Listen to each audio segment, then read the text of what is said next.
G'day, I'm Dave Russell. This is going to be a tough video because it's just on the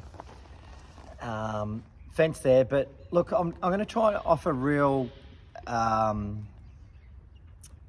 things that happen. It may not be the fanciest videos or panning in and out. That'll get better, I promise you, as we learn, like the horsemanship. I'm going to learn a little bit more about the videos, but I just want to show you a turn on the forehand, even for my little reining horse.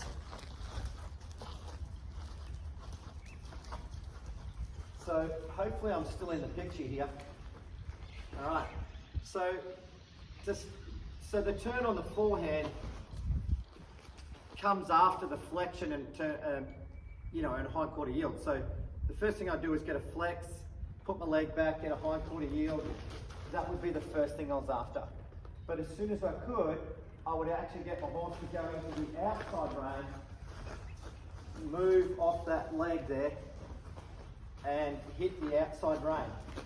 So you can see she's could be a little bit more fluent in her hips.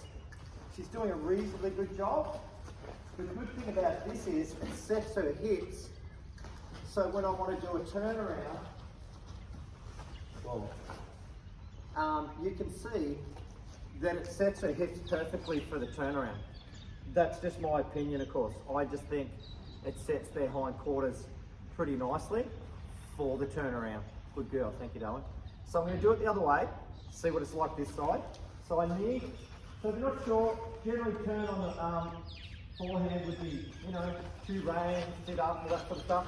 I'm doing it on my reining horse, or not my horse, but somebody else's horse.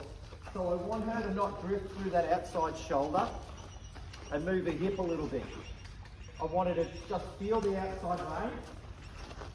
Okay, getting a little better, but you can feel, good girl, you can feel the stuck in her feet, in her hips.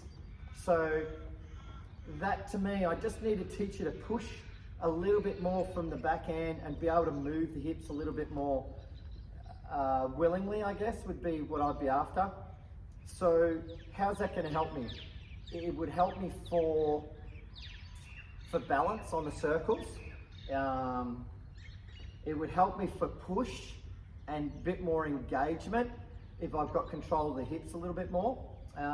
It'll certainly get her lighter off the rein. We don't sort of think about that so much, but every time I'm working this end, it's going to be lighter this end, which is easy to say, but it almost doesn't make sense to us because we want to ride what we see.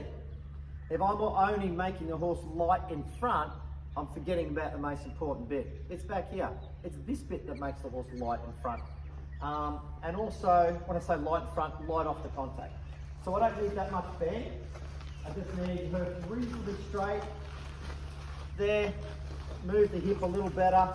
She's already into the outside rein. When she gets fluent with that, I'm going to ask her to come around with the front end. Whoa. And it's going to set her up a little bit better for that as well.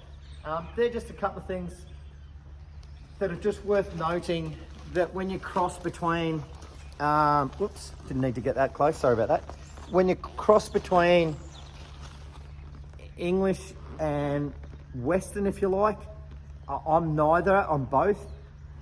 You can use turn on the forehand, which is primarily, a dressage maneuver for your Western horse, and it has some advantages for a lot of reasons. So I'm going to kind of cross over between the Western and English a bit just to show you the advantages of both. Thanks, guys. See you soon.